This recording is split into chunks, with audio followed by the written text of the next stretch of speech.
فما لكم في المنافقين فئتين والله أركسهم بما كسبوا أتريدون أن تهدوا من أضل الله ومن يضلل الله فلن تجد له سبيلا ودوا لو تكفرون كما كفروا فتكونون سواء فلا تتخذوا منهم أولياء حتى يهاجروا في سبيل الله فإن تولوا فخذوهم واقتلوهم حيث وجدتموهم ولا تتخذوا منهم وليا ولا نصيرا إلا الذين يصلون إلى قوم بينكم وبينهم ميثاق أو جاءوكم حصرت صدورهم أن يقاتلوكم أو يقاتلوا قومهم ولو شاء الله لسلطهم عليكم فلقاتلوكم فإن اعتزلوكم فلم يقاتلوكم وألقوا إليكم السلم فما جعل الله لكم عليهم سبيلا எல்லாம் உள்ள அல்லாஹ்வின் நல்லடியார்களே, இந்த நேரத்திலே நாம் முக்கியமான ஒரு செய்தியை புரிந்து கொள்ள வேண்டும். இந்த பெருநாள் சுன்னத்துல் ஜமாத் என்று சொல்லப்படக்கூடியவர்களால் நேற்றைய தினம் நடத்தப்பட்டது. இன்று தமிழகம் எங்கும் தமிழ்நாடு தௌஹீத் ஜமாத்தினுடைய சகோதரர்களால் நடத்தப்படுகின்றது. இப்படி இந்த பெருநாள் ஏன் 18ஆம் தேதி நடத்தப்பட வேண்டும்? இவ்வளவு நாட்களும் நீங்கள் சுன்னத்துல் ஜமாத்தினரை ஒத்துதானே பெருநாள் நடத்தினீர்கள். இப்போது மட்டும் ஏன் தனியாக நீங்கள் பெருநாள் தொழுகை தொழுகின்றீர்கள், பெருநாள் கண்டிருக்கின்றீர்கள் என்று கேட்கின்றார்கள். இதற்கு நான் ஒரு விளக்கத்தை இங்கு தெரிவித்தாக வேண்டும். அருமை சகோதரர்களே, நபி ஸல்லல்லாஹு அலைஹி வஸல்லம் அவர்கள் நோன்பு பெருநாளாக இருந்தாலும் சரி, ஹஜ் பெருநாளாக இருந்தாலும் சரி, இரண்டையுமே பிறை பார்த்துதான் செய்ய வேண்டும் என்று நமக்கு கற்று தந்திருக்கின்றார்கள். நோன்பு பெருநாளில் பிறை பார்க்க வேண்டியதுதான், ஹஜ் பெருநாளில் பிறை பார்க்க வேண்டிய அவசியம் என்ன, அது தேவையில்லையே என்று மார்க்கத்தை தெரியாத பொதுமக்கள் கூறினால் பரவாயில்லை. ஆலிம்கள் என்று சொல்லப்படக்கூடியவர்களே ஹஜ் பெருநாளுக்கு பிறை பார்க்க வேண்டுமா? இது என்ன அதிசயமாக இருக்கிறது? புதிதாக நீங்கள் சொல்கின்றீர்களே என்று நம்மை பார்த்து கேட்கின்றார். அரஃபா நோன்பு என்ற இந்த வணக்கம், இதுவும் பிறை பார்த்துதான் பேண வேண்டிய ஒரு வணக்கம். ஆக பெருநாள் தொழுகை, குர்பானி, நோன்பு என்று 3 முக்கியமான சட்டங்கள், வணக்கங்கள் இடம்பெறக்கூடிய இந்த மாதத்திலே பிறை பார்த்துதான் இந்த வணக்கத்தை செய்ய வேண்டுமே தவிர பிறை பார்க்காமல் செய்யக்கூடாது. சவுதியில பிற அறிவிச்ச உடனே மறுநாள் உலகெங்கிலும் வந்தாக வேண்டும் என்ற தத்துவம் இருக்கின்றது. அது வரட்டு தத்துவம். அந்த ஒரு அளவுகோல மார்க்கம் நம்மை பார்க்கவே சொல்லவில்லை. நீ பிறை பாரு, பிறை பார்த்து நோன்பு வையுங்கள், பிறை பார்த்து நோன்பு விடுங்கள். அலைக்கும், உங்களுக்கு மேகமூட்டமாக இருந்தால் ஃபாக்குமிலுல் இத்தத்த ஸலாஸீன், அந்த மாதத்தை 30ஆக நீங்கள் முழுமைப்படுத்துங்கள். நீங்க சவுதியில் உள்ள பிறையை பார்த்து கேட்டுக்கங்க, அங்கு பார்த்து பிறை கேட்டுக்கங்க அப்படின்லாம் ரசூலுல்லாஹி ஸல்லல்லாஹு அலைஹி வஸல்லம் அவர்கள் இப்படி சொல்ல வேண்டிய அவசியமே கிடையாது. உங்களுக்கு மேகமூட்டமாக இருந்தால் என்று சொல்கின்றார்களே, உலகத்தில் எல்லா இடத்திலையும் மேகமூட்டமாக இருக்காது. இதே நமக்கு என்ன தெரிவிக்கின்றது என்றால், அந்தந்த பகுதியில் நீங்கள் பிறை பாருங்கள், பிறை பார்த்து பெருநாள் கொண்டாடுங்கள், பிறை பார்த்து நோன்பு வையுங்கள், பிறை பார்த்து நோன்பை விடுங்கள் என்று நபி ஸல்லல்லாஹு அலைஹி வஸல்லம் அவர்கள் இந்த ஹதீஸிலேயே நமக்கு தெளிவுபடுத்தி விடுகின்றார்கள். அதனால சவுதியில பார்த்த மறுநாள் இங்கு தமிழகத்தில் பெருநாள் கொண்டாடணும், நோன்பு கொண்டாடணும் என்பது இருக்கின்றதே, அது வழிமுறை கிடையாது. அடுத்து ஞாயிற்றுக்கிழமை எடுத்துக்கொள்ளுங்கள். ஞாயிற்றுக்கிழமை என்று பிறை தெரிவதற்கு வாய்ப்பு இருக்கிறதா என்று பார்க்கும்போது வாய்ப்பு இருக்கிறது, அதை மறுக்கவே முடியாது. சூரியன் மறைந்து 1 மணி நேரம் பிறையை பார்க்கலாம் சொல்கின்றது அறிவியல். நாம பார்க்கிறோம். ஆனா தமிழகத்தில் ஜல் புயல் என்று ஒன்று கிளம்பி எங்குமே பார்ப்பதற்குண்டான வாய்ப்பே கிடையாது, தெளிவான ஒன்று.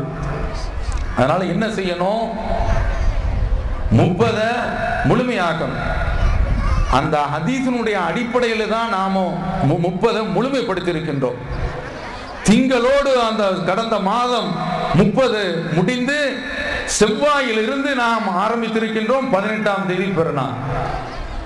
டவுன் காசி இடத்தில் நானே போன் பண்ணி கேட்டேன், நீங்கள் எப்படி பெருநாள் அறிவித்திருக்கின்றீர்கள் என்று கேட்கின்ற போது அவர் சொல்கின்றார், மாலைகான்ல மாலக்கன் உள்ளவன் இவன், இந்த டவுன் காசி மாலைகான்ல பிற பார்த்தோம், அந்த அடிப்படையில் பெருநாள் கொண்டாடுகிறோம், பெருநாளுக்கு நாங்கள் அறிவிப்பு கொடுத்தோம் என்று சொல்கின்றார்.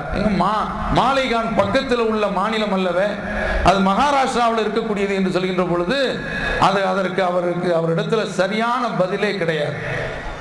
நீங்க தெளிவாக புரிந்து கொள்ள வேண்டும். இவர்கள் மாலைகான்ல உள்ளதை எடுத்திருக்கிறாங்க. மாலைகான்ல உள்ளதை எடுக்கலாமா? சென்ற ரொம்ப அதிகமான காலத்திற்கு நம்ம செல்ல வேண்டாம். கழிந்த நோன்பு பெருநாள் எப்படி அறிவித்தார்கள்? மகாராஷ்டிரா நமக்கு பிந்தி கொண்டாடுச்சு, டெல்லி நமக்கு பிந்தி, பெங்களூர் நமக்கு பிந்தி. அப்ப நமக்கு பிந்தி அவர்கள் எல்லாம் பெருநாள் வைத்தார்கள், நாம் அவர்களுக்கு முந்தி வைத்தோம். ஏன்? தமிழ்நாட்டில் பிறப்பாக்கப்பட்டுச்சு, அதனால முந்தி வச்சாச்சு. இப்போது அவர்கள் மாலைகானை எடுக்கின்றார்கள். எதற்கு தெரியுமா?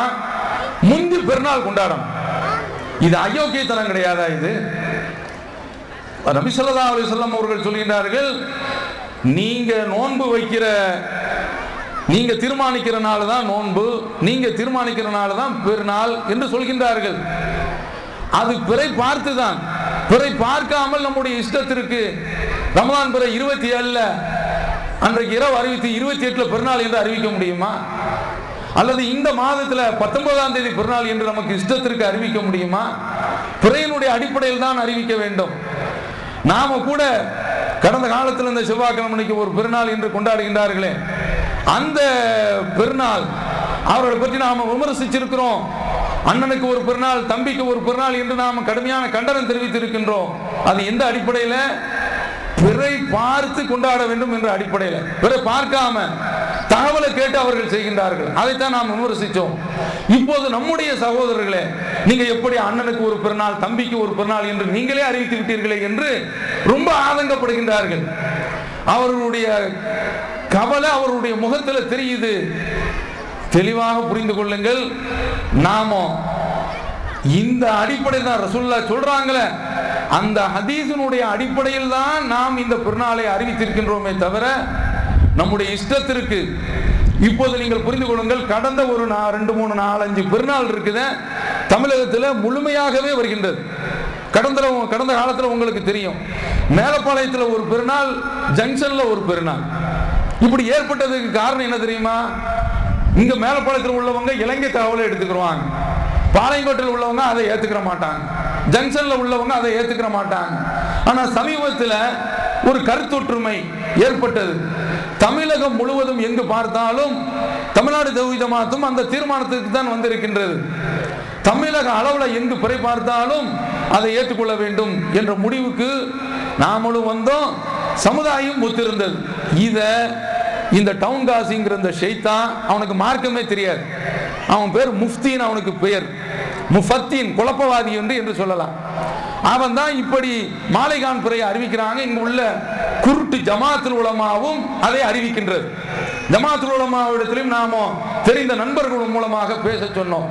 அப்போது அவர்கள் சொல்கின்றார்கள், நம்ம அறிவிச்சிட்டோமே, அறிவிச்சதை எப்படி நம்ம மாற்ற முடியும்? பெரிய இவர்கள் கவர்மெண்ட் நடத்துறாங்க, இவனுவா அறிவிச்சதை மாற்ற முடியாதான். என்னப்பா இது ஹதீஸ்ல இப்படி வருகிறது என்று நாம சொல்கின்றோம். அதாவது ஒரு விஷயத்தில் எல்லாருமே ஒத்திருக்கிறாங்க. தமிழ்நாடு தௌஹீத் ஜமாஅத்தும் ஒவ்வொரு மாதமும் பிறை பார்க்கின்றது. அவர்களும் பிறை பார்க்கின்றார்கள். முழுமை நம்மை போன்றவர்கள் பார்க்கின்றார்களா என்று தெரியவில்லை. ஆனால் ஒரு விஷயத்தில் ஒத்திருக்கிறாங்க, தமிழகத்தில் பிற பார்க்கப்படல. இதுல எல்லாருமே ஒத்திருக்கிறாங்க. அப்ப அப்படி ஒத்திருக்கு இல்ல, நீ எப்படி அறிவிக்க வேண்டும்? 30 முழுமையாகத்தான் ஆக்கணும், பிற கிடைக்கல இல்ல. அப்ப ஹதீஸை தூக்கி வச்சு விட்டு முதல்ல யாரு பெருநாள் கொண்டாடுறாங்களோ அந்த பிறையை பார்த்து அவங்க சொன்ன உடனே நமக்கு ஒரு நாள் அதிகமாக போறதெல்லாம் தேவையில்லை, முதல்ல பெருநாள் கொண்டாடும். இப்படி இவர்கள் கிளம்பினார்கள் என்றால் இதற்கு என்ன பெயர் சொல்றது? நாம இது தெளிவா புரிஞ்சுக்கிறோம். சகோதரர்கள், சுன்னத்துக்கு ஊர்ல உள்ளவங்களாம் பெருநாள் வைக்கிறாங்களே, நமக்கு தேவையே கிடையாது. இதுல ரொம்ப ஒரு கடந்தெடுத்த ஒரு கயவர்கள் யார் தெரியுமா? தமுக உள்ளவர்கள். இவங்களை நீங்க தெரிஞ்சுக்கிறோம். ஜாக்காரா அவன் ஒரு நிலைப்பாட்டில் போயிட்டு இருக்கிறான். இந்த தமுக காரனுடைய நிலைப்பாடு இதுவரைக்கும் எப்படி இருந்தது தெரியுமா? அரசியல் வேடம் போடுறான் பாருங்க. இவர்களுடைய நடைமுறை இவ்வளவு நாள் எப்படி இருந்தது? கணிப்பு, அதாவது பார்த்து கொண்டாடுறது. அதாவது ஜாக்காவது கணிப்புல ஏற்கனவே இருந்தாங்க, அதை விட்டு தப்பி இப்போது பிற பார்க்கிறதுங்கிற நிலைப்பாட்டுக்கு வந்துட்டாங்க. இவன் அதை விடவும் மோசமான கணிப்பு என்ற அடிப்படையில் போய்கிட்டு இருந்தவன் நேற்று பஜார் தடல நடத்துறான். எதுக்கு தெரியுமா? நம்முடைய கூட்டம்லாம் அங்க வந்து அப்படியே அள்ளி சாரசாரையா வந்து சாட்டிடுவாங்க. இங்க வந்து ஒரு 15,000 20,000 கிட்ட வரும். அந்த கூட்டம்லாம் நமக்கு தான் வரும் கணக்கு போட்டு நேற்று பெருசா போட்டா ஒன்றும் பெரிய அளவுல இல்லை. ஏற்கனவே இருந்ததை விட கொஞ்சம் கூடி இருக்கின்றதை தவிர அவர்கள் எதிர்பார்த்தது போன்று கிடையாது. நீங்க இவனை தெளிவாக புரிந்து கொள்ள வேண்டும். இவர்கள் வணக்கத்திலேயும் விளம்பரத்தை தேடுகின்றார்கள். இவங்கெல்லாம் நேற்று பெருநாள் கொண்டாடுறாங்கன்னா அதாவது டிஎன்டிஜே ஒரு நிலை மாற்று நிலை எடுத்திருக்கின்றது, அதற்கு வடிகாலாக நாம் இருக்கணும் என்று சந்தர்ப்பவாதத்தை, நாளைக்கு இவர்கள் அரசியல் இருக்கும் போது இவர்களுடைய முகத்திரை கிழிந்து விடக்கூடாது, மக்கள் ஓட்டு போடாமல் விட்டுவிடக் கூடாது என்பதற்காக வேண்டி இவர்கள் இப்படி களமிறங்கியிருக்கின்றார்கள். இவர்கள் எந்த அணியில் நின்றாலும் சரிதான், இவர்களுடைய அயோக்கியத்தனத்தை, இவர்களுடைய சுனாமி திருட்டை, இவர்களுடைய ஊழலை, இவர்களுடைய அராஜகத்தை, இவர்களுடைய பொறுக்கித்தனத்தை, இவர்களுடைய போக்கிரித்தனத்தை தேர்தல் களத்திலே இன்ஷா அல்லாஹ் தமிழ்நாடு தௌஹீத் ஜமாத் நின்று இவர்களை தோற்கடிப்பதற்கு போராடும். மாற்று கருத்தே கிடையாது. அவ்வளவு இவன் இபாதத்துல அரசியலை பார்க்கிறான். கடைந்தெடுத்த அயோக்கியன், நடிகன், நாடக கம்பெனி. ஒரு பக்கம் தௌஹீத் முகத்தை காட்டிக்கிறான் வசூல் வரதுக்கு சவுதியில் உள்ள மக்கள் இடத்துல, இங்கு சுன்னத் வல் ஜமாத் முகத்தை காட்டிக்கிறான் நம்மளை எதிர்ப்பு காட்டி. அப்ப இப்படிப்பட்டவர்களையும் இந்த நேரத்தில் அடையாளம் காண்றதுக்கு இந்த பெருநாள் ஒரு மிகப்பெரிய ஒரு கருவியாக அமைந்திருக்கின்றது. இந்த பெருநாள்ல வேஷம் போட்டவன் தன்னுடைய வேஷத்தையும் தெளிவாக காட்டிட்டான். நல்ல ஒரு அழகான ஒரு வடிகாலாக இந்த பிறை அமைந்திருக்கின்றது. இங்க எண்ணிக்கை வராது என்று நினைத்திருந்தார்கள். அல்லாஹ்விற்கே எல்லா புகழும். அதாவது தமிழ்நாட்டில் உள்ள உலமாக்கள், அத்தனை அமைப்புகள், இந்த ஐபிபி, இந்த பொய்ப்பட்டி, இந்த கூட்டம் எல்லாம் சேர்ந்து அறிவிச்சோம். இன்றைக்கு ரப்புல் ஆலமீன் இந்த தடலை நிறைத்து காட்டியிருக்கிறார். அவனுக்கே எல்லா புகழும். அதே சமயத்தில் இன்னொன்னு சொல்லியிருக்கிறோம், 10 பேர்கள் இந்த இடத்தில் நின்று தொழுதாலும் அதற்கு நாங்கள் கவலைப்பட மாட்டோம். கூட்டம் அல்லவே அல்ல. இவர்கள் தான் நம்மை பார்த்து சொன்னார்கள், இவர்கள் சுன்னத்து வல் ஜமாத்துக்கு ஒத்து போகின்றார்கள் அப்படின்னு. இந்த ஷைத்தானுவோ இவனுக்கு விமர்சிப்பதற்கோ நம்மை பார்த்து குற்றம் சொல்வதற்கோ கடுகளவு கூட யோக்கியதையோ அருகதையோ தகுதியோ கிடையாது. அவ்வளவு அரசியல் பொறுக்கிகள் இவர்கள். சாமியார்களுக்கு முன்னால் குனிந்து ஆசீர்வாதம் வாங்கிய ஷைத்தான்கள். இவர்கள் நம்மை விமர்சிப்பதற்கு எந்த விதமான தகுதியும் கிடையாது. அவர்கள் தான் சொன்னார்கள், இவர்கள் வசூலுக்காக வேண்டித்தான் சுன்னத்து வல் ஜமாத்தோடு சேர்ந்து பெருநாள் கொண்டாடுகிறார்கள் என்று சொன்னார்கள். இன்றைக்கு அதையும் உடைச்சி எங்களுக்கு பைசா தேவையில்லை, எங்களுக்கு காசு பெருசு கிடையாது. நான் சொல்றேன், இறைவனுடைய அருளால தமிழகத்தில் அதிகமான அளவுல திடல் நிரம்புறது அல்லாஹ்வுக்கு எல்லா புகழும் மேலப்பாளையத்தில் உள்ள இந்த திடல்ல தான். ஆனா அந்த கூட்டத்தை எதிர்பார்த்து நாங்கள் இந்த பெருநாளை கொண்டாடி இருந்தோம் என்றால் நேர்த்து தான் கொண்டாடி இருக்க வேண்டும். இங்கேயும் கொஞ்சம் கூட்டம் குறைஞ்சிருக்கு, உண்மையை தான் பேசுவோம். ஆனா அதனால மக்கள் எல்லாம் வரணுமே, நம்முடைய திடலுக்கு வந்து சேரணுமே, கூட்டம் சேராத இதை நாங்க கவலைப்படவே மாட்டோம். எங்களுக்கு மார்க்கம் தான், அல்லாஹ்வும் அவனுடைய தூதரும் சொன்னதுதான். காசு பெருசு கிடையாது, மக்கள் கூட்டம் பெருசு கிடையாது, வசூல் எங்களுக்கு பெருசு கிடையாது.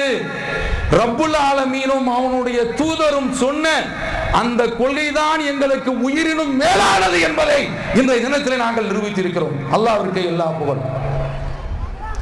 இந்த நேரத்தில் நம்முடைய சகோதரர்களுக்கு நான் சொல்லிக் கொள்வேன், சகோதரிகளுக்கு சொல்லிக் கொள்வேன், எவ்வளவு கூட்டம் வரும். வீட்டில் வந்து அண்ணன் தம்பிக்கு ஒரு பெருநாள், தகப்பனுக்கு ஒரு பெருநாள், மகனுக்கு ஒரு பெருநாள், மனைவிக்கு ஒரு பெருநாள், கணவனுக்கு ஒரு பெருநாள், இப்படி எல்லாம் தேவையா? எவ்வளவு மக்கள் அந்த பக்கத்தில் போய் தொழுதுட்டு இருக்காங்க, பெரும்பான்மை கருத்தை நீங்கள் எடுத்துக்கொள்ள வேண்டியதுதானே என்று கூட கேட்கின்றார்கள். இப்படி கேட்கக்கூடியவர்கள் தௌஹீதினுடைய அடிப்படையே தெரியாதவர்கள். அல்லாஹ் குர்ஆன்ல சொல்றான், وَإِن تُطِيعْ أَكْثَرَ مِنْ أَكْثَرَ مَنْ فِي الْأَرْضِ يُضِلُّوكَ عَنْ سَبِيلِ اللَّهِ. நீங்கள் இந்த பூமியில் உள்ள அதிகமானவர்களை நீங்கள் பின்பற்றினீர்கள் என்றால் அவர்கள் உங்களை வழிகெடுத்து விடுவார்கள். அல்லாஹ் குர்ஆன்ல சொல்றான், يَتَّبِعُونَ إِلَّا الظَّنَّ, அவர்கள் யூகத்தை தான் பின்பற்றுகின்றார்கள். وَإِنْهُمْ إِلَّا يَخْرُصُونَ, அவர்கள் கற்பனையில் தான் மிதக்கின்றார்கள். இன்றைக்கு உலகத்தில் நம்ம முஸ்லிம்கள் ஒரு பில்லியனோட கொஞ்சம் கூட இருக்கிறோம், அதாவது 1000 மில்லியன் நாம இருக்கிறோம் உலகத்தில் முஸ்லிம்கள். நம்மை விட அதிகமாக நான் ஒரு 10-20 வருடத்துக்கு முந்தி உள்ள கருத்தை சொல்கின்றேன். 1200 மில்லியன் அப்போது உள்ள கணக்கு, இப்போது 1500 மில்லியன் இருக்கலாம் கிறிஸ்தவர்கள். அதிகமான பேர்கள் உயிரோடு இருக்கக்கூடிய விண்ணகத்தில் உயர்த்தப்பட்ட ஜீசஸை தானே, ஈசா இப்னு மரியத்தை தானே கடவுளாக நம்பியிருக்கின்றார்கள். நாம் அப்படி நம்ப முடியுமா? அதுதான் சரி என்று போக முடியுமா? உலகத்தில் நீங்க ஒரு கருத்தோட்டத்தை எடுங்க, படம் பார்க்கிறது வேணுமா வேண்டாமா என்று நீங்கள் ஒரு தேர்தல் வைத்தீர்கள் என்றால் படம் வேணுங்கிற கூட்டம் தான் அதிகமாக.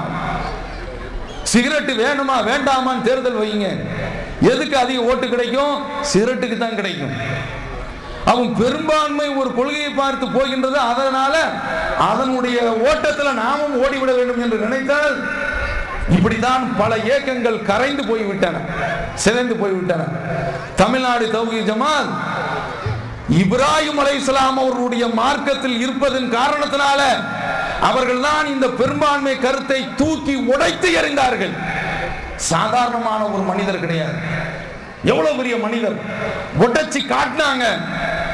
அவரு தனியா நிக்கிறாரு, அந்த ஊர் தனியா நிற்கின்றது. அல்லாஹ்விடத்தில் எது மதிப்பானது தெரியுமா? இன்ன இப்ராஹிம கான உம்மத்தன் கானிதா, இப்ராஹிம் தான் உறுதிமிக்க ஒரு சமுதாயமாக, தனி மனிதர சமுதாயம் என்று சொல்கின்றான். இரும்பு மனிதர், ஏகு மனிதர், அல்லாஹ்வுடைய தௌஹீதை நிலைநாட்டுவதற்காக வேண்டி போராடியவர். அதனால தௌஹீதை பின்பற்றக்கூடியவர்களுக்கு பெரும்பான்மை என்ற எண்ணிக்கை மனதில் வரவே கூடாது. இந்த பிற விஷயத்துல அப்படித்தான் பெரும்பான்மை தவறுல போயிருச்சு. அதனால நாம தவறுக்கு போக முடியுமா? குர்பானிங்கிற வணக்கம், பெருநாளுங்கிற வணக்கம், நோன்புங்கிற வணக்கம், இந்த நோன்புல அரஃபா நோன்பை பத்தி ஒரு செய்தியை இந்த நேரத்தில் நான் சொல்ல ஆசைப்படுகின்றேன். அரஃபா நாள்ல மக்கள் எல்லாம் கூடுறாங்கல்ல, டிவியில காட்டுறாங்கல்ல, அதான் ரசூலுல்லாஹ் நமக்கு சொல்லி தந்திருக்கிறாங்க. அரஃபாவுல கூடும்போது அமெரிக்காவில் என்ன நேரம் பாருங்க, அல்லது உலகத்தில் வேறு பகுதியில் என்ன நேரம் பாருங்க, நடு நிசி நேரமும் வரும். அப்ப நைட்ல எவனாவது நோன்பு வைப்பானுங்களா? அப்ப இந்த அரஃபா தினத்துல கூடுற அன்னைக்கு நோன்பு வைக்க வேண்டும் என்று சொல்கின்றார்களே, பித்தலாட்டம், அது கடைந்தெடுத்த ஒரு ஏமாற்று வேலை, பசப்பு வேலை. அதையும் நீங்கள் நம்பிவிடக் கூடாது. அதனால பெரும்பான்மையை நாம பின்பற்ற வேண்டும் என்று நினைத்தால் அது மார்க்கம் கிடையாது. அல்லாஹ் குர்ஆன்ல சொல்றான், குல்லா யஸ்தவில் ஹபீஸ் வத் தய்யிப், கழிவும் நல்லது, நன்மையும் தீமையும் ஒருபோதும் சமமாகாது. வலவ் அஅஜபுக கஸரத்துல் ஹபீஸ், இந்த அசிங்கம் தீமை இவ்வளவு பெருசா இருக்குது என்று உனக்கு ஆச்சரியமாக இருந்தாலும் சரிதான், ரெண்டு சமம் கிடையாதுன்ட்டான். பெருங்கூட்டம் இப்படி பின்பற்றுறது அது ஹபீஸ், பெருங்கூட்டம் அப்படி இருக்கிறதன் காரணத்தினால நீ அந்த பக்கம் போயிட முடியாது என்று தெளிவாக அல்லாஹ் திருக்குர்ஆன்ல சொல்றான். அதனால நாம சத்தியம் எது அசத்தியம் எது என்பதை தான் பார்க்க வேண்டுமே தவிர பெரும்பான்மை சிறுபான்மை என்று சத்திய விஷயத்தில் நாம பார்த்து விடக்கூடாது. உலக விஷயத்தில் வேண்டும் என்றால் ஒரு ஆட்சியாளர் வர வேண்டும் என்றால் அதற்கு அப்படி பார்த்துட்டு போயிடலாம். மார்க்க விஷயத்தில் அப்படி பார்க்க கூடாது. இதை தானுங்க இப்ராஹிம் அலைஹிஸ்ஸலாம் உடைத்திருந்தாங்க. பாருங்க, அந்த மனிதர் அந்த மக்களிடத்தில் தியரிட்டிக்கலாக சொல்றார். எப்பா வர்றாரு, இது காலலி அபீஹி வ கௌமிஹி, தன்னுடைய வாப்பாவை பார்த்தும் சமுதாயத்தை பார்த்தும், மாஹாதிஹி தமாசீலுல்லதி அன்தும் லஹா ஆகிஃபூன், அவங்க கடவுளை நினைச்சுக்கிட்டு இருக்காங்க. அதை பார்த்து இவர் கேட்கிறாரு, என்னப்பா இந்த சிலைகளை போய் நீங்க வணங்கிட்டு இருக்கீங்க என்று கேட்கும்போது அவங்க சொல்றாங்க, காலு வஜதனா ஆபானா லஹா ஆபிதீன், எங்களுடைய வாப்பாமார்கள் அப்படி வணங்கிட்டு இருந்தாங்க. வாப்பாமார்கள்லாம் இப்படிதான் பிறப்பாத்து அந்த பக்கம் இந்த பக்கம் கேட்டு அடுத்த மாநிலத்தில் கேட்டு பிற வச்சாங்க, பிற பார்த்து பின்னால் கொண்டாடினாங்க, நோன்பு கொண்டாடினாங்க அப்படிங்கிறாங்கல்ல. அது மாதிரியான ஒரு வாதம் தான். எங்களுடைய வாப்பாமார்கள் அப்படி செய்தாங்க, அதை போல நாங்க செய்யறோம் அப்படின்னு சொன்ன உடனே அடிக்கிறாங்க.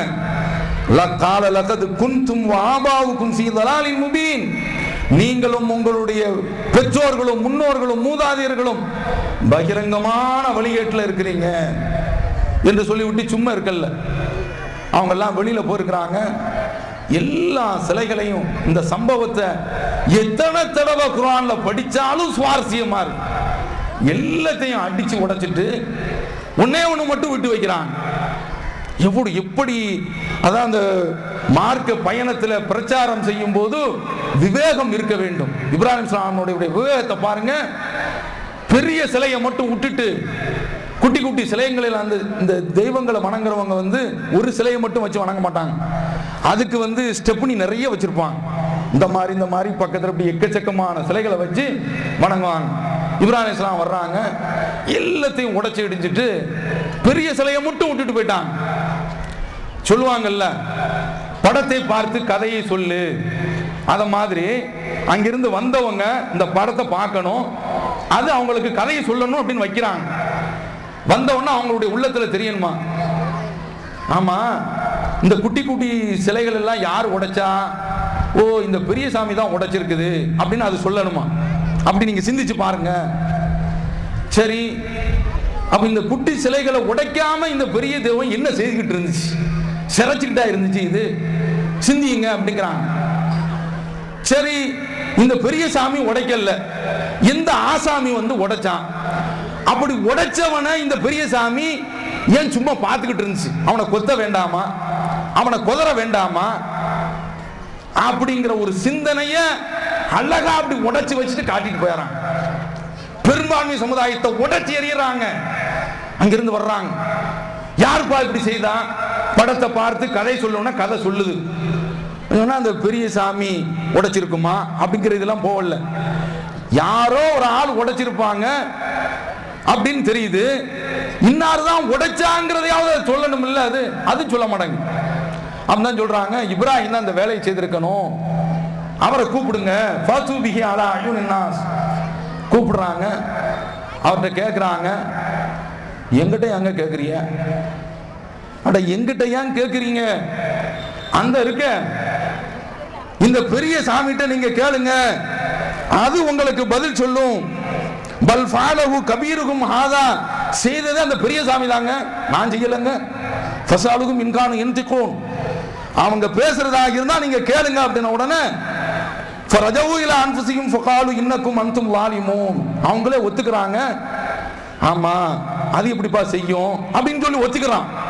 ஒத்திக்கிட்டு கொஞ்ச நேரத்திலேயே பல்ட்டி அடிக்கிறான். டவுன் காசி பல்ட்டி அடிச்சான் பாருங்க. எங்க நம்ம மாநில ஜமாத்துல இருந்து போயிருந்தாங்க. நீங்க இனிமேல் டெல்லியில இருந்து உள்ளதை எடுப்பீங்களா? அதெல்லாம் எடுக்க மாட்டோம் அப்படிங்கிறான். ஏங்க எடுக்க மாட்டியா? அது கல்கத்தாவில் இருந்து அறிவிக்கிறான். கல்கத்தா எங்கப்பா இருக்குது? இந்தியாவில் தான் இருக்கு. இந்தியாவில் தான் இருக்குது.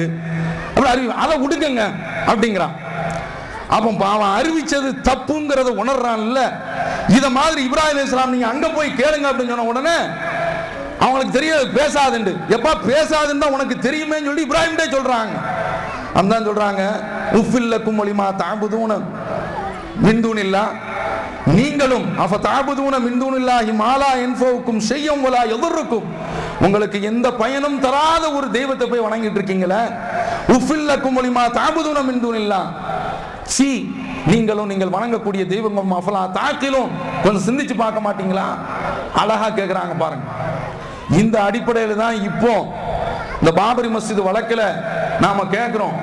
குழந்தை ராமருங்கிற ஒரு வாதியை கொண்டு வந்து சேர்த்திருக்கிறாங்க கோர்ட்டில். அவரும் ஒரு வாதி, மனுதாரர். நாங்க என்ன கேட்கிறோம் தெரியுமா? பாபரி மஸ்ஜித் நாங்க சண்டையே போடாம உங்கள்ட்ட தந்துறோம்பா இப்ராஹிம் அலைஹிஸ்ஸலாம் பாணியில. அந்த குழந்தை ராமர் வந்து அலகாபாத் கோர்ட்டில் சொல்லட்டும், நான் இங்கதாங்க பிறந்தேன், இங்கதான் நான் பிறந்தேன் அப்படின்னு சொல்லட்டும், நாங்க கொடுத்தாரோம்.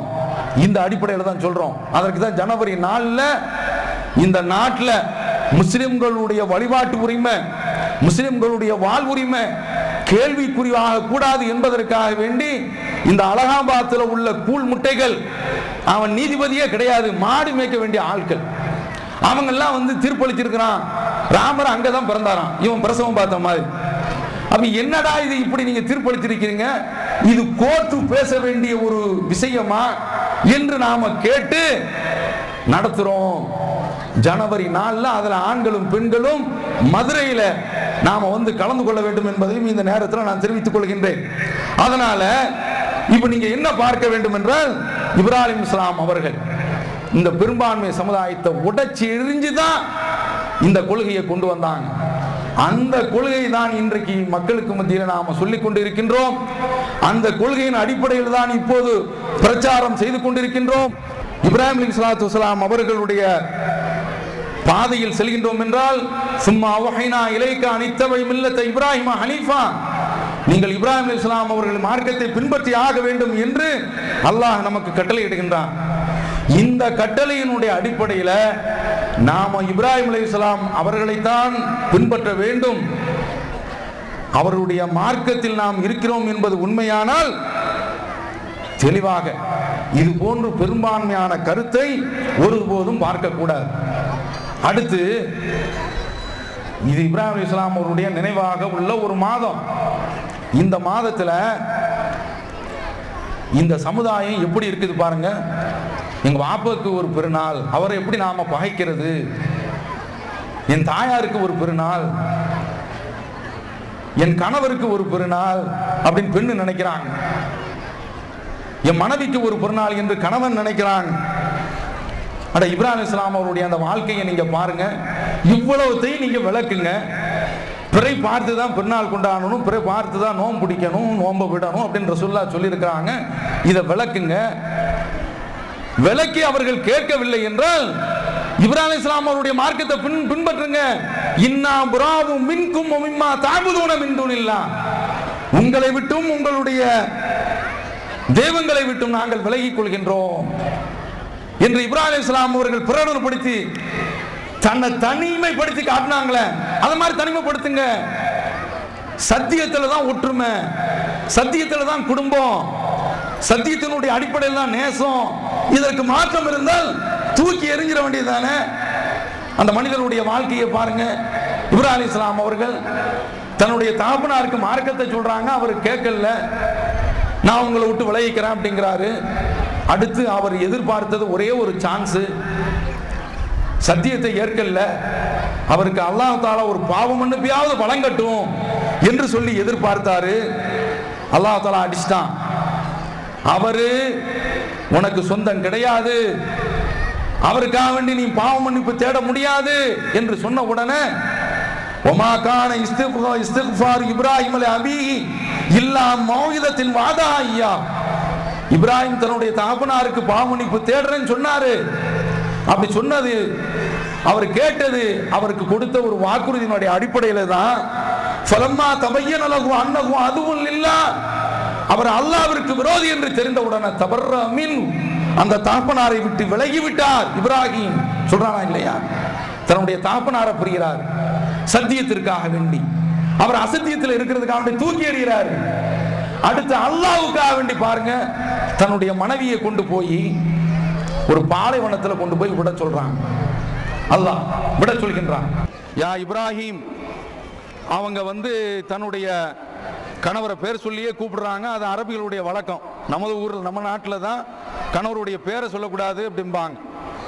யா இப்ராஹிம் ஐன ததுகபோ தத்ருகுனா பிஹல் வாதில்லதி லைஸ ஃபீஹி இன்சுன் வலா ஷை.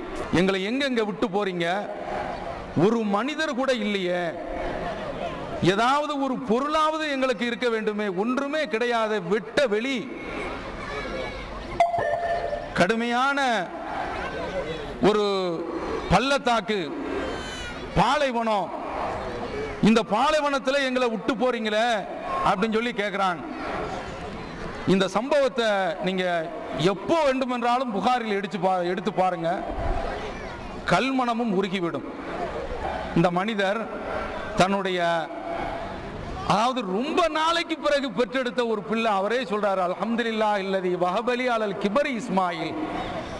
என்னுடைய வயோதிகத்தில், இதுல இன்னொன்னையும் புரிஞ்சுக்கிறணும், இந்த தௌஹீத சொல்லக்கூடிய கட்டத்தில் அலைசல்லாஹும் பி காஃபின் அப்தா, அல்லாஹ் தன்னுடைய அடியாருக்கு பத்தாதான் கேட்கிறான்.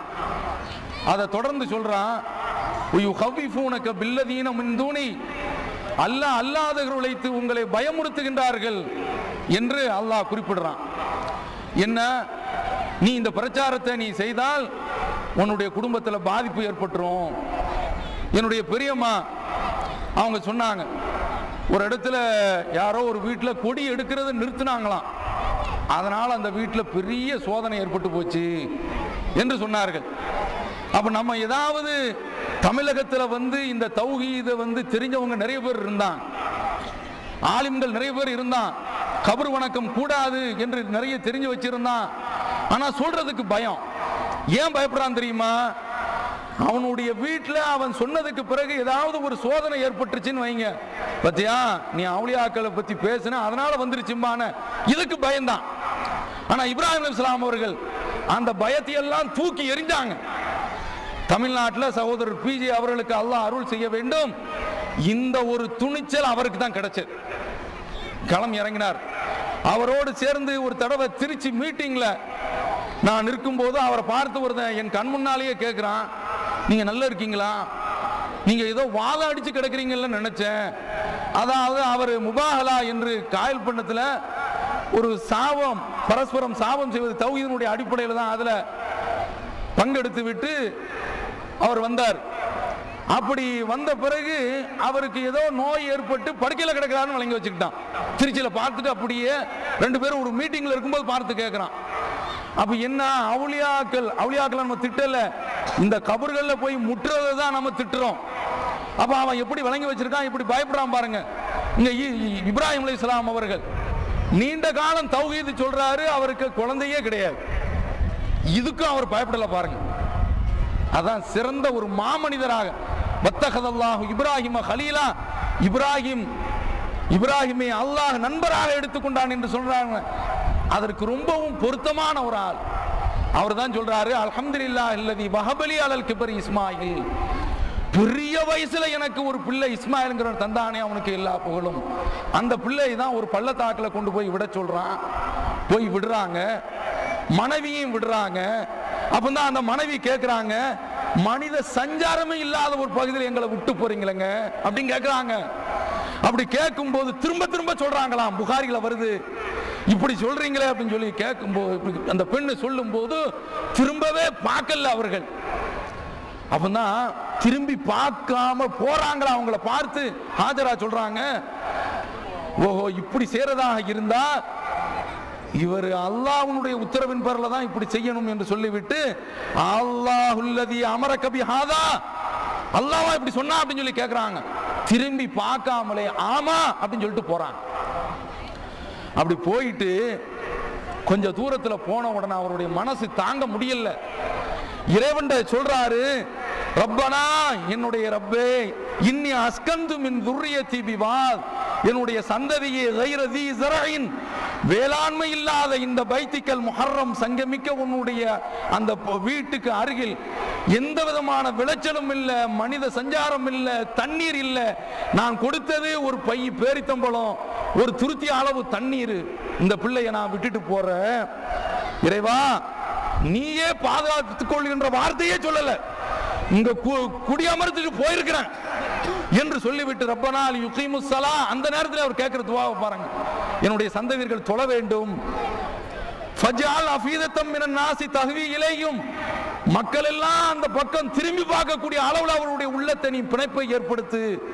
வர்ஸுகுஹும் மினஸ் ஸமராத் லஅல்லஹும் யஷ்குரூன், அவர்களுக்கு எல்லா வளங்களையும் நீ கொடு சொல்லிட்டு போயிட்டாங்க. அல்லாஹு அக்பர். அந்த பெண்மணி கொஞ்ச நேரத்தில் தண்ணீர் வற்றி போய் சஃபாவுல ஏறுறாங்க, மர்வாவுல ஏறுறாங்க, கிடைக்கல. 7 தடவை ஏறி யாராவது ஆள் கிடைப்பாங்களாம் பார்க்கறாங்க. அல்லாஹ்வுல விட சொல்லியிருக்கிறான். அந்த நேரத்தில் பார்த்தா அங்க ஒருவர் வருகின்றார். பாலும் அதாவது தண்ணீர் திந்து போச்சு, உணவு திருந்து போச்சு.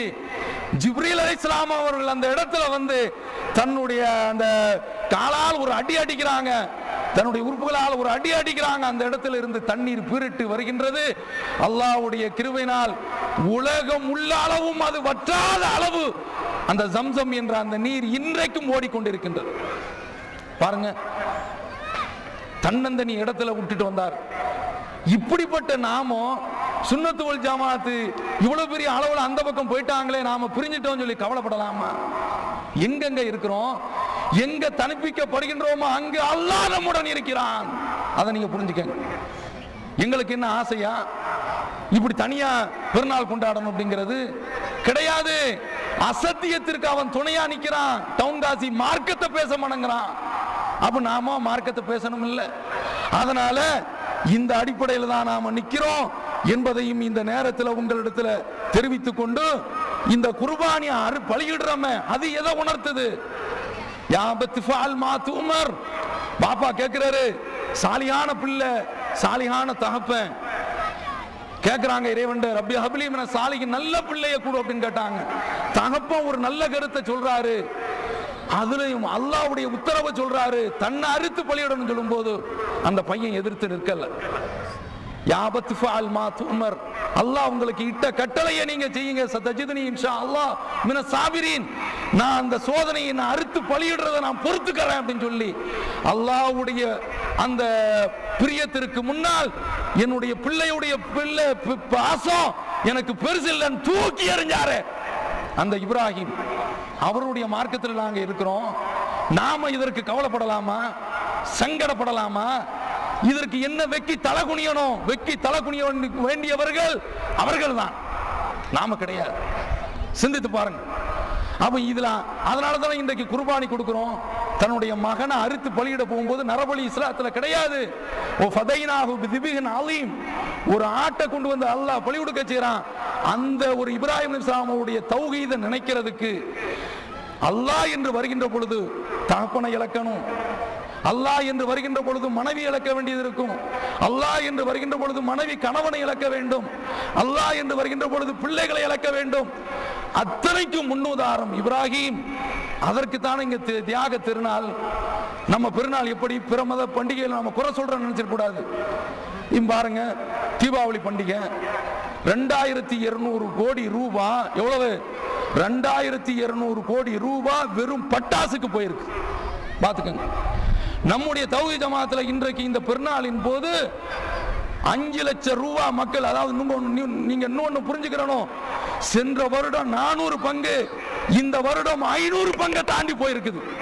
பெருநாளை மார்ச்சி அறிவிச்சும் எந்த அளவிற்கு இந்த ஜமாத்தை நம்புறாங்க நீங்க பார்த்துக் கொள்ளுங்கள். 5 லட்சம் ரூபாய் கணக்கு வச்சிருக்கிறோம். வாய்ப்பந்தல் போடல, சவடால் உடல்ல. பார்த்துக்கங்க, அல்லாஹ் இன்றைக்கு இந்த மக்களை எப்படி நம்மளை நம்ப வச்சிருக்கான்னு பாருங்க. அந்த நம்பிக்கை எதனால் ஏற்படுது? சில கூட்டம் குறையும், நமக்கு கொள்கை தான் பிரசு. பாருங்க, 2200 கோடி ரூபாய் வெறும் பட்டாசுல கொண்டு போய் செலவழிக்கிறான். ஒரு 16 வயசு பையன் இந்த நாங்குநேரி பக்கத்துல வெடியை எடுத்துட்டு போறான். தீபாவளிக்கு முந்தி அந்த வெடி வெடிச்சு அந்த பையன் செத்து போறான். பார்க்கிறோமா இல்லையா? ஒரு பண்டிகை என்று வருகின்ற பொழுது சுற்றுப்புற சூழல் பூரா அந்த பட்டாசுனால நாசமாகுது. டெல்லியில CNN IBNல 2008ல ஒரு தகவல் போட்டிருக்கான். ஒரு குடும்பம் தொடர்ந்து தீபாவளி வரும்போது எங்கேயாவது வெளிநாட்டுக்கு போயாராங்க. காரணம் என்னன்னா, அவங்க பிள்ளைக்கு ஆஸ்துமா, இந்த பட்டாசு வெடியினால் அந்த பிள்ளையினுடைய வேதனை தாங்க முடியலங்கிறதுக்காக வேண்டிய தப்பி ஓடுறாங்க. அப்படியா நமக்கு பெருநாள் கிடையாது? சென்ற இந்த பெருநாள், அதாவது இந்த தீபாவளியில மட்டும் மது விற்பனை 95 கோடி, டாஸ்மாக்ல கவர்மெண்ட் 300 கோடி ரூபாய் அளவுக்கு சரக்க வச்சிருக்கு. அப்படிப்பட்ட பெருநாளா இது? எதற்கு? இந்த பொங்கல் அன்றைக்கு பண்டிகை கொண்டாங்களே, அதுல இந்த ஜல்லிக்கட்டுங்கிற பேர்ல மாட்டோட மோதி மிருகத்துல போய் மோதலாமாங்க. இது ஒரு பண்டிகையா இது? இப்ப அதுல இருந்து தான் நாம வெளியில வந்திருக்கிறோம். குத்தி கொடமாரி சரியிறான், அதை அரசாங்கம் நீதிமன்றம் தடை செய்ய மாட்டாங்க. இதெல்லாம் ஒரு வீர விளையாட்டா? இப்படி செய்றாங்களே. அப்ப நீங்க பாருங்க, இஸ்லாமிய மார்க்கம் இந்த தியாக பெருநாளை ஏழைகளுக்கு தர்மம் கொடுக்கிறதுக்காக வேண்டி ஏற்படுத்தி வச்சு, அதே சந்தர்ப்பத்தில் அந்த மனிதரை நீ சிந்திச்சு பார் என்று வச்சிருக்கின்றது. அந்த மனிதருடைய தியாகத்தில் இருக்கக்கூடிய நாமம் இப்படி கவலைப்படலாமா? இப்ராஹிம் அலைஹிஸ்ஸலாம் அவர்கள், அவருடைய மார்க்கத்தில் இருக்கக்கூடியவர்கள் என்ன செய்வாங்க தெரியுமா? நாம தான் இப்ராஹிம் அலைஹிஸ்ஸலாம் மார்க்கத்தில் இருக்கிறோம். பாருங்க, ஸைத் இப்னு அம்ர் அப்படிங்கிறவங்க ரசூலுல்லாஹ்வுக்கு முன்னால உட்கார்ந்து இருக்கிறாங்க. அவங்களுக்கு முன்னால ஒரு உணவு ஒன்று கொண்டு வரப்படுது, புகாரில வருது. அப்போது அவர் ஸைத் சொல்றாரு, நான் இதை சாப்பிட மாட்டேன்பா, இது அல்லாஹ்வுடைய பேரை சொல்லி அறுக்கப்பட்டது கிடையாது, நீங்க உங்களுடைய தெய்வங்களுக்கு அறுத்தது. யார் சொல்றா? இப்ராஹிம் அலைஹிஸ்ஸலாமுடைய அந்த மார்க்கத்தில் இருக்கக்கூடிய ஸைத் இப்னு அம்ர் சொல்றாங்க ரசூலுல்லாஹ்வுடைய முன்னிலையில. அல்லாஹ் தான் மலையை தர்றான், அல்லாஹ் தான் பூமியில விளைச்சலை கொடுக்குறான், ஆனா நீங்க ஆட்டை மட்டும் நீங்க தெய்வங்களுக்கு அறுத்து பலியிடுறீங்களப்பா சொல்றாங்க. இன்றைக்கு நாம தான் அந்த விஷயத்துல பேணுதலாக இருக்கிறோம். நஜாத்காரனா அதை சாப்பிட மாட்டான், இதை சாப்பிட மாட்டான் அப்படின்னு சொல்லுவாங்க. நாம தான் இன்றைக்கு அந்த அடிப்படையில் இருக்கிறோம். பாருங்க என்ன நடக்குது. இன்றைக்கு இந்த குர்பானி அறுக்கக்கூடிய ஆட்கள்ல மொஹீதீன் கோஸ்டியும் குர்பானி அறுப்பான். அந்த ஆட்டு இறைச்சியை, அந்த மாட்டு இறைச்சியை நீங்க வாங்கிறாதி, வேண்டாம்பா, நல்லா இருப்ப, அது தீ கங்கு. இப்போ இப்ராஹிம் பிறு கடாவெல்லாம் நல்லா விட்டுருக்கிறான். ஆனா மொஹீதீனை கூப்பிட்டு திக்ர் செய்யக்கூடிய ஆட்கள், இவர்கள் கொண்டு வரக்கூடிய அந்த பலியாணி பொருளுடைய அந்த இறைச்சியை அறவே சாப்பிடாதீர்கள். அடுத்து பாருங்க, இப்ராஹிம் அலைஹிஸ்ஸலாமுடைய மார்க்கத்தில் உள்ள இந்த ஸைத் இப்னு அம்ர் இருக்கிறாரு, அவர் என்ன செய்வார் தெரியுமா? அதாவது ஒரு பொம்பளை பிள்ளைய அரபகத்தில் கொல்லுவான். அப்படிலாம் கொல்லக்கூடாது என்று சொல்லி இவரே என்ன செய்வார்னா, அந்த பிள்ளைய கூப்பிட்டு வந்து வளர்ப்பாராம். நல்ல மெச்சூர் ஆன உடனே தாப்பண்ட போய், நீ வளர்க்கிறியா அல்லது நானே மீத காலத்துக்கும் வளர்த்துக்கிறவா அப்படின்னு சொல்லி கேட்பறான். அவன் வளர்க்கலன்னா இவரை வளர்த்துக்குவரா, இல்லைன்னா அதுக்குண்ட செலவுக்குண்டான காசை கொடுப்பாரான். இவர் யார்? இதுவும் புகாரில 3828வது ஹதீஸா பதிவா இருக்குது. இன்றைக்கு பெண்களுக்கு உள்ள மரியாதையை கொடுக்கிறது யாரு? தௌஹீத் ஜமாத் தான். இந்த ஸைத் இப்னு அம்ர் தான் சொல்லுவாராம், இறைவா, இந்த மக்காவுல உள்ள குறைஷிகள் ஒருத்தனுமே இப்ராஹிம் அலைஹிஸ்ஸலாம் மார்க்கத்தில் இல்ல, நான் தான் இருக்கிறேன், நீ சாட்சியா இருந்துக்க அப்படின்னு பாரு. இன்றைக்கு தமிழகத்தில் இப்ராஹிம் அலைஹிஸ்ஸலாமுடைய மார்க்கத்தில் இருக்கிறது இந்த தமிழ்நாடு தௌஹீத் ஜமாத் மட்டும்தான். அல்லாஹ்வுக்கே எல்லா புகழும். இன்றைக்கு நாம தான் இந்த பெண்களுக்காக வேண்டி குரல் கொடுத்துக்கிட்டு இருக்கிறோம். அந்த பெண்களை நீங்க வந்து பாதுகாப்பா வைங்க. இன்றைக்கு மேலப்பாளையத்தில் எடுத்ததுக்கெல்லாம் தலாக்குங்க. எவ்வளவு குடும்பம் தேங்கி நிற்குது தெரியுமா? ஒரு பெண்ணை நீ முடிக்கும் போது ரசூலுல்லாஹி ஸல்லல்லாஹு அலைஹி வஸல்லம் அவர்கள் அன்சாரிகள் உள்ள ஒருவரை பார்த்து, நீ அந்த பெண்ணை பார்த்துக்க, பார்க்காம இருக்காத. என்ன, ஒரு திருமணத்துக்கு முந்தி வாக்குறுதி கொடுத்து விட்டு அந்த பெண்ணை வேண்டாம் என்று சொல்வதோ அல்லது திருமணத்திற்கு பிறகு வேண்டாம் என்று சொல்வதோ அந்த பெண்ணை பெரிய பெரிய அளவில் பாதிக்க செய்தோம். ஹஜ்ஜத்துல் விதாவுல ரசூலுல்லாஹி ஸல்லல்லாஹு அலைஹி வஸல்லம் அவர்கள் இத்தகுல்லாஹ் ஃபின் நிஸா, பெண்கள் விஷயத்தில் நீங்கள் அல்லாஹ்வை பயந்து கொள்ளுங்கள்.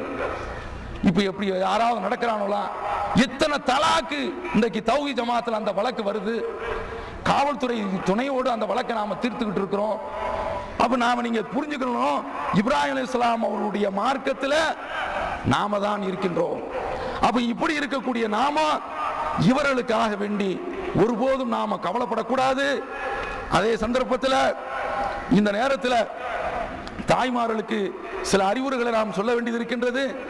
இப்போது கோயம்புத்தூர்ல என்கவுண்டர் ஒன்று நடந்துச்சு. அந்த என்கவுண்டர்ல முருகேசங்கிறவன் 2 பிள்ளைங்க, ஒரு விடலை வயசு பிள்ளை, 10 சடங்காகிறதுக்கு சடங்காகிறதுக்கு சமீபத்தில் உள்ள பிள்ளை, ஒரு பையன் கூப்பிட்டு போய் கடத்தி சண்டால கொன்னுட்டான். தமிழ்நாட்டில் உள்ள மக்கள் மட்டுமல்ல, இந்திய அளவில் உலக அளவில் ரொம்ப வேதனையில் கொந்தளிக்கிறான். அந்த வீட்டில் பட்டாசு கூட தீபாவளி அன்றைக்கு கொளுத்தாம, அவங்களுக்கு அதுல முக்கியம் தீபாவளி பண்டிகையே கொண்டாடல. அவன் இந்த சந்தர்ப்பத்தில் கோயம்புத்தூர் காவல்துறை என்கவுண்டர்ல அவனை சுட்ட உடனே அந்த வீட்டில் உள்ளவங்க ஸ்வீட்டு வழங்கி தீபாவளி கொண்டாடுவதவங்க பிள்ளை இறந்த சோகத்தில் தீபாவளி கொண்டாடல, பட்டாசு வெடிச்சு எல்லாத்துக்கும் ஸ்வீட்டு குடிச்சு கொண்டாடுறாங்க. அப்போ அவங்களுடைய மனநிலை எப்படி இருக்குதுன்னு பாருங்க. நம்முடைய எதிரிய காவல்துறை அழிச்சிருச்சு, புரியுதா? இங்க நாகர்கோவில் கன்னியாகுமரி கடற்கரையில் அந்த முருகேச எல்லாத்தையும் ஒரு மணர் சிற்பமா வரைஞ்சி 13ஆம் தேதி தினமணியில் வந்துச்சு, இந்தியன் எக்ஸ்பிரஸ்ல வந்துச்சு. அப்படி வரைஞ்சி அதை பெரிய அளவுல பத்திரிகையில பிரசுரிச்சு காட்டுறான். மக்களுடைய மனநல கோயம்புத்தூர் காவல்துறை ஆணையர் சைலேந்திர பாப எல்லாருமே பாராட்டுறாங்க. இங்கதான் இஸ்லாம் சொல்லுது, அந்நஃப்ஸ் பின்நஃப்ஸ், பழிக்கு பழிதாம்பா சிறந்ததுன்னு இஸ்லாம் சொல்லுத. இந்த அடிப்படையில் தான் ஒருத்தனை கொன்னுட்டியா என்ன மாதிரி கொண்டிருக்கான் பாருங்க அந்த பிள்ளைய. அது சின்ன பிள்ளைங்க அது. இப்ப இந்த நேரத்தில் மக்களுடைய மனநிலையை பாருங்க. இப்ப ஹைகோர்ட் நோட்டீஸ் அனுப்பியிருக்கு காவல்துறைக்கு, நீ எப்படி கொன்னேன், இதுதான் இந்த நாட்டில் தீர்வு, இதுதான் இஸ்லாமிய தீர்வு. அடிச்சு கொள்ளாத வரைக்கும் இப்படி இந்த பிள்ளைகளை கடத்துற அந்த படலம் தொடரத்தான் செய்யும். மக்கள் எவ்வளவு சந்தோஷத்தை வெளிப்படுத்துறாங்க பாருங்க. அதாவது வெல்டன் அப்படிங்கிறான், சபாஸ், இப்படிதான் செய்யணும். இதுதானப்பா இஸ்லாம் சொல்லுது. பலிக்கு பலி அப்படின்னு சொல்லும் போது ஒரு உயிருக்கு உயிர் தான். அல்லைனு பில்லைன், கண்ணுக்கு கண்ணு, ஒல் உதுன பில் உதன், காதுக்கு காது, ஒல் ஜுருஹ கிசாஸ், பலிக்கு பலி வாங்குறது தான் உலகத்துல சிறந்த ஒரு சட்டம் அப்படின்னு சொல்லுத. இன்றைக்கு உலகம் இதை உணர்ந்து பார்க்குது. இதுதான் இஸ்லாம் சொல்லுது. அடுத்து இன்னொன்று, ஒரு இதை தொடர்ந்து ஹிந்துவில் எழுதின கட்டுரையில் குறிப்பிடுறாங்க, அந்த பெண்கள் போடக்கூடிய அந்த ட்ரெஸ் இருக்குது, அந்த பிள்ளைகள் அவங்க வந்து அந்த ட்ரெஸ்ஸை போட்டுட்டு வரக்கூடிய அந்த சந்தர்ப்பத்தில் அதையும் பாருங்க, அழகா அவனே சொல்றான், சட்டை அவங்களுடைய பாவாடை பினஃபோர் அப்படிங்கிறான் இதுக்கு, இந்த ட்ரெஸ்ஸுக்கு. அதை போட்டு வரும் பொழுது குறிப்பா இந்த நாட்டில் பாருங்க, பெண்ணுக்கு மட்டும் முட்டுக்கு மேல வச்சிருக்கான், ஆம்பளைக்கு கரண்ட் வரைக்கும் போட சொல்றான், பொம்பளைக்கு இது வரைக்கும் போட சொல்றான். இது ஐரோப்பாவுடைய கலாச்சாரம். டோனி பிளேயர் வர்றான்னா நல்ல பேண்ட் போட்டு நல்ல இதெல்லாம் போட்டு வருவான். அவன் பொண்டாட்டி வர்றதா இருந்தா அரைக்காலில் வருவான், சவாரி கட்டையால் எடுத்து அடிச்சு சாத்தம். அப்ப இந்த மாதிரி இவங்க வந்து இப்படி இந்த ட்ரெஸ்ல இப்படி அநியாயம் பண்றாங்கல்ல, இதுதான் எல்லாத்துக்கும் ஆபத்துங்கிறான். அதுக்கடுத்து உங்களுடைய பிள்ளைகளை ஆட்டோவில் ஏற்றும் போது அவன் சொல்றான், பாய்ஸோட சேர்த்து ஆட்டோவில் ஒருவருக்கு மடியில ஆம்பளை பிள்ளைகளுடைய மடியில பொம்பளை பிள்ளை உட்கார்ந்துருக்கு, இப்படிலாம் பள்ளிக்கு அனுப்பலாமா சொல்றான். இந்த இதுக்கு பிறகு ஏன் இப்படி ஏற்படுதுங்கிறதுக்கு காரணம் சொல்றான், இன்றைக்கு இன்னொரு காரணம், இந்தியன் எக்ஸ்பிரஸ்ல ஒரு முக்கியமான ஒரு ஆளு, அவர் இன்றைக்கு இந்தியன் எக்ஸ்பிரஸ் நீங்கள் பார்த்தால் தெரியும், அதுல காஸ்பர் ஓரக் அப்படிங்கிறவர் சொல்றாரு, படம் பார்க்காதியே, அந்த படத்துல பிறருடைய பொருளை எப்படி திருடணுங்கிறத காட்டி அதை பெருசாக்கி காட்டுறான், நீங்க அப்படி திருட போயிடுவீங்க அப்படின்னு சொல்லிட்டு. அதாவது மேற்கத்திய நாட்டில இருந்து வந்து தமிழ்நாட்டில் கல்யாணம் முடிச்ச ஒரு ஆளு தமிழர்களுடைய கலாச்சாரத்தை ஆய்வு செய்துட்டு படம் பார்க்காதேங்கிறான். 2 நாளைக்கு முந்தி மிசோரம்ல, இது எக்ஸ்பிரஸ்ல 2 நாளைக்கு முந்தி வந்திருக்குது, மிசோரம்ல அதிகமான முறையில் பொம்பளை பிள்ளைகள் கற்பழிக்கப்படுறாங்களாம். இதுக்கு காரணம் என்னன்னு கேட்டா, அந்த பொம்பளை பிள்ளைகள் போட்டு வரக்கூடிய பிதிக்கி கொண்டு வரக்கூடிய அந்த Dress, மைக்ரோ அந்த மினி ஸ்கர்ட், அப்படியே டிரான்ஸ்பரண்டாக தெரியக்கூடிய அந்த ஆடை, இதுதான் காரணம் என்று காவல்துறையை சொல்லுது, மிசோரம் காவல்துறை. அந்த கட்டிங் நான் எடுத்து வச்சிருக்கேன் இந்தியன் எக்ஸ்பிரஸ்ல வந்து. காரணம் என்ன, இந்த அரைக்குறை ஆடை. நம்முடைய பிள்ளைகளை நாம இது மாதிரியான இந்த ஆட்டோவில் அனுப்புறதுல கவனமா இருக்கணும். இது மாதிரியான இந்த ஆடைகள் அணியாமல் வீட்டில் பெண்களும் நரகத்துக்கு கொண்டு போய் சேர்க்கிறதுல ஆரியாத்தின் காசியாத்துன் ஆடை அணிஞ்சிருப்பாங்க, அணியாமல் இருப்பாங்க. சேலைகள் வீட்டில் உட்கார்ந்து உடுத்துக்கலாம், வெளியில அது மாதிரியான ஆடைகளை உடுக்க கூடாது. இது நரகத்திற்கு கொண்டு போய் சேர்த்து விடும். லம் எஜித்ன ரீஹல் ஜன்னா, இந்த பெண்கள் சுவனத்தினுடைய வாடையை கூட நுகர மாட்டார்கள் என்று சொல்கின்றார்கள். அதனால நாமோ நம்முடைய பிள்ளைகளை இது போன்ற விபரீதங்களை விட்டு காப்பதுடனே பெண்கள் தங்களுடைய டிரெஸ்ஸுகளை மார்க்கம் சொன்ன அடிப்படையில் அணிய வேண்டும் என்று கூறி, பெண்கள் விஷயத்தில் ஆண்கள் எல்லா வகையிலையும் தலாக் விவகாரத்திலிருந்து எல்லா விஷயத்திலையும் அவர்களுக்கு எந்த விதமான பாதிப்பும் ஏற்படாத அளவிற்கு பாதுகாத்துக் கொள்ள வேண்டும். அடுத்தது முக்கியமாக பெரும்பான்மை சமுதாயம் ஒரு கருத்தில் போகின்றது என்றால் அந்த கருத்து தான் சரிங்கிறது தௌஹீத்வாதிகளுக்கு ஒருபோதும் இருக்கக்கூடாது என்று கூறி வாய்ப்பளித்தமைக்கு நன்றி கூறி அமைகிறேன். அல்ஹம்துலில்லாஹி ரப்பில் ஆலமீன். அல்லாஹ்